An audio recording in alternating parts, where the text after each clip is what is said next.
शांति के लिए माला और रक्षा के लिए भाला, हर सनातनियों को रखना देश हित, राष्ट्र हित, माँ और भारत के हित के लिए जरूरी है। अभी कल का एक वीडियो शंकराचार्य जी का भी वायरल हुआ है। उन्होंने राम मंदिर को लेकर कुछ टिप्पणी की, कह रहे हैं कि नरेंद्र मोदी जी ने उसका उद्घाटन किया, वो नहीं करना चाहिए था उनको। मूर्खा यावत शोभते जावत किंचित न भाषते। इस देश में जहाँ तक जो विरोध कर रहे हैं या टिप्पणी कर रहे हैं, उनकी अज्ञानता और अविद्या का परिचायक है। राम इस देश की चेतना है, राम इस देश की अस्मिता है, राम इस देश की आस्था है। लोगों को धर्म भ्रष्ट कर रहे हैं तो उनकी संपत्ति जब्त करना चाहिए, उनको कम से कम 20 साल की सजा होना चाहिए और कठोर दंड ऐसे लोगों को मिलना चाहिए। किसी का धर्म भ्रष्ट करने का संवैधानिक दृष्टि से नहीं है। वर्तमान परिस्थितियों में सनातनी हिंदुओं को ऐसे कृत्य करने वालों से संपूर्ण व्यवहार लेन देन बंद कर देना चाहिए।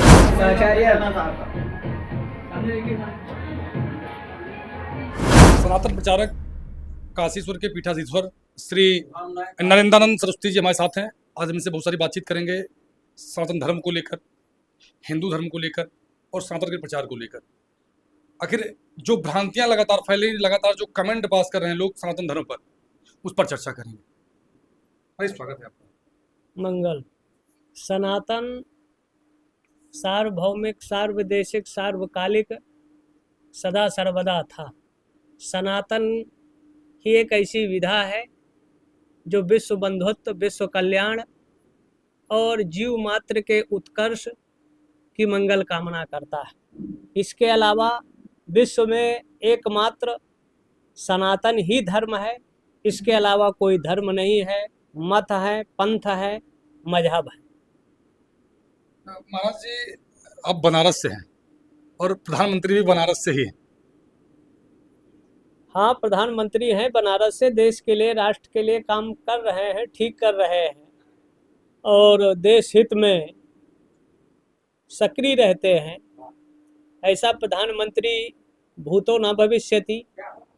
आज तक के इतिहास में प्रधानमंत्री मंदिर जाने से डरते रहे, घबराते रहे कि हमारी कुर्सी चली जाएगी।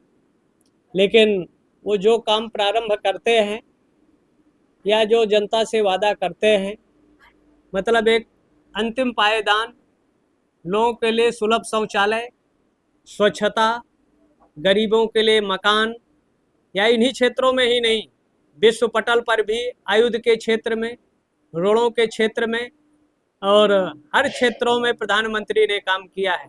धर्म के क्षेत्र में भी, अध्यात्म के क्षेत्र में भी, और यहाँ तक कि हमारे वैज्ञानिक जहाँ चांद और सूर्य में भी, तो चतुर्दिक विकास आदि का कार्य हो रहा है, आगे भी होगा।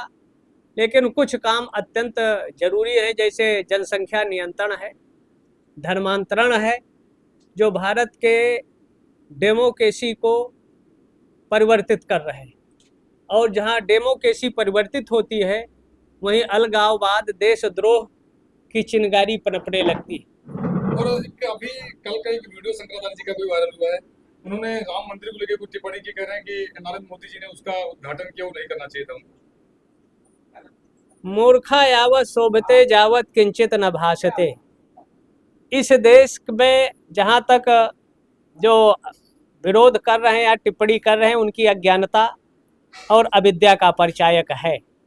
राम इस देश की चेतना है, राम इस देश की अस्मिता है, राम इस देश की आस्था है और उसके जजमान तो नृपेंद्र मिश्र थे। अब प्रधानमंत्री होने के नाते माल्यार्पण करना, लोकार्पण करना हर दृष्टि से उचित है, ठीक है।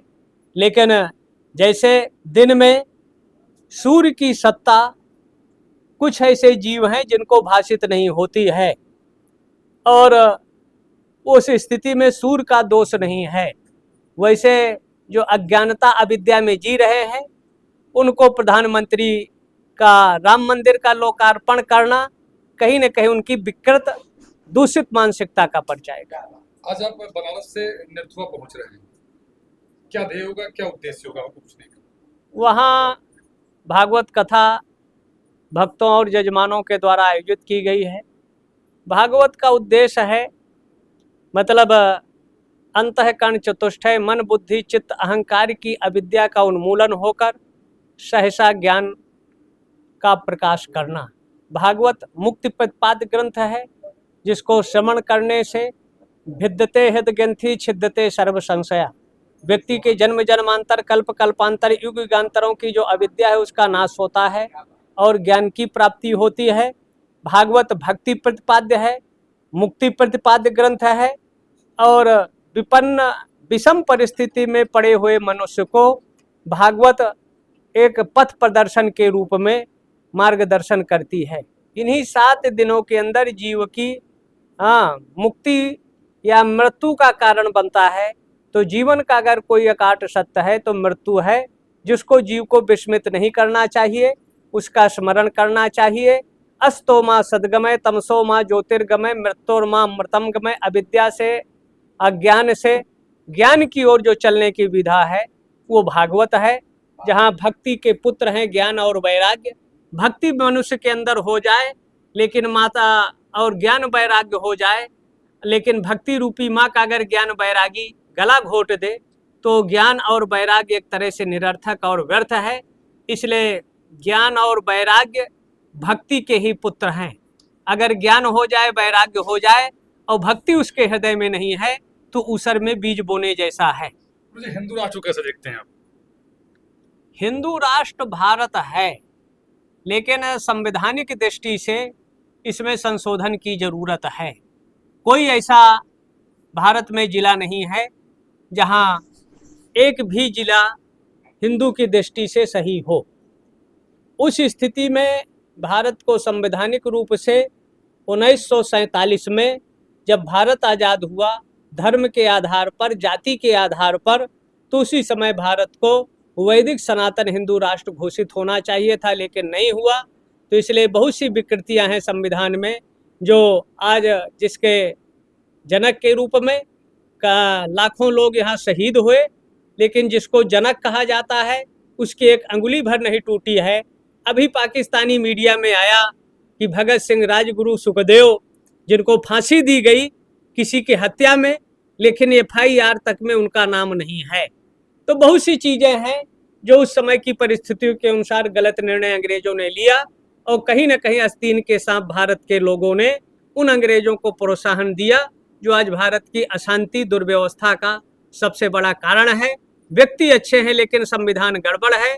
इसलिए जो भी चाहे बलात्कारी हो, भ्रष्टाचारी हो या चोर हो, उनकी संपत्ति जब्त होना चाहिए, उनके शिष्य को कटवा देना चाहिए, आंखों से अंधा कर दिया जाए, तो निश्चित है ये घटनाएं रुक सकती हैं, बलात्कार थम सकता है। और दूसरा, जो ये सब कृत्य करते हैं उनकी संपत्ति जब्त करके आजीवन कारावास कर दिया जाए या उनको ऐसे दंड दिया जाए तो समाज में भय होगा। तो जो अनेक तरह की दुर्घटनाएं घट रही है नहीं घटे होंगी, तब शिक्षित संपन्न विपदाओं से रहित भारत होगा। गुरुजी, लगातार वीडियो वायरल हो रहे हैं मुस्लिमों के, कहीं रोटी में थूक रहे हैं, कहीं खाने में थूक रहे हैं, कहीं कुछ कर रहे हैं। भाई ये सब गलत है। जो ऐसा कृत्य कर रहे हैं उनको IPC की धाराओं के तहत लोगों को धर्म भ्रष्ट कर रहे हैं तो उनकी संपत्ति जब्त करना चाहिए, उनको कम से कम 20 साल की सजा होना चाहिए और कठोर दंड ऐसे लोगों को मिलना चाहिए। किसी का धर्म भ्रष्ट करने का संवैधानिक दृष्टि से नहीं है। वर्तमान परिस्थितियों में सनातनी हिंदुओं को ऐसे कृत्य करने वालों से संपूर्ण व्यवहार लेन देन बंद कर देना चाहिए, उनके यहाँ से सामग्री नहीं खरीदना चाहिए। सनातनी जनता से ही जो भी काम है वो कराए तो निश्चित है एक तो उनका धर्म भ्रष्ट होने से बचेगा, उनकी बीमारियों से बचेंगे और शुद्ध जीवन जिए। तो सनातनी कि कैसे अपने धर्म का निर्वहन करें? धर्म धारण करने की विधा है। जैसे अग्नि का धर्म दाहकत्व और प्रकाशत्व है। जब तक अग्नि में प्रकाशत्व और दाहकत्व है तब तक हम अग्नि को अग्नि कहते हैं, और अगर वो मिट जाता है तो उसका नाम रूप मिट जाता है। तो मनुष्य में जब तक धर्म है जो धारण करने वाले के स्वरूप की रक्षा करता है, धृति क्षमा दमस्तेयम शौचमिंद्रिय निग्रह धीर विद्या सतमा कोधो, ये धर्म के 10 विधाएं हैं। या धारणा धर्म मिथ्याहु धर्मो धायते प्रजा, या यदा यदा ही धर्मस्य ग्लानिर्भवति भारत अभ्युत्थानम अधर्मस्य तदात्मानं सृजाम्यहं परित्राणाय साधूनां विनाशाय च दुष्कृतां धर्म संस्थापनार्थाय संभवामि युगे युगे। जब धर्म पर प्रहार और आक्रमण होता है तो वो अभेद अछेद परम सत्ता का इस भारत भूमि में प्रादुर्भाव होता है। अधार्मिक प्रवृत्तियों को मिटाकर धर्म की स्थापना करते हैं और आज वो भारत पर धार्मिक पर चतुर्दिक आक्रमण प्रहार हो रहा है। इसलिए हर सनातनियों को अपने इष्ट देवी देवताओं से शिक्षा लेकर एक न एक उस देवता का हथियार अपने पास रखें।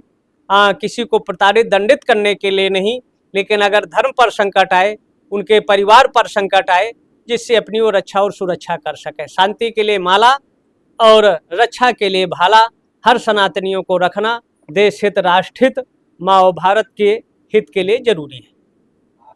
आज हमारे साथ थे धर्मानंद जी महाराज, हमने इनसे बहुत सारी बातचीत करी। सनातन और हिंदू धर्म क्या है उसके बारे में प्रकाश डाला गुरुदेव ने।